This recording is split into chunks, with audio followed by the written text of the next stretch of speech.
સૌથી પહેલે તો મેં ભારત આદિવાસી પાર્ટી તરફથી દાદરાનગર હવેલીની જનતાને આ મીડિયાના માધ્યમથી જોહાર, પ્રણામ, નમસ્કાર કરું છું.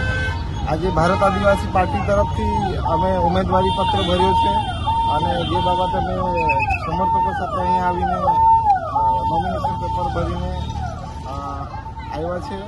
તો સૌથી પહેલે મેં દાદરાનગર હવેલીની તમામ જનતાનો મેં આભાર માનું છું. ભારત આદિવાસી પાર્ટી અને મારા કાર્યકર્તાનો હું આભાર માનું છું કે મને ઉમેદવારી પત્ર ભરવામાં મદદ કરી અને સાથ સહકાર આપ્યો અને મારા પર વિશ્વાસ કર્યો.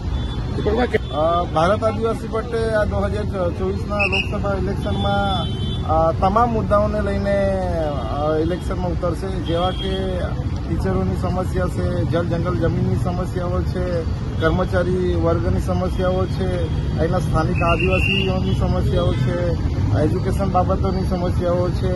એવી તમામ પ્રકારની સમસ્યાઓને લઈને આ લોકસભાની ચૂંટણી લડશે.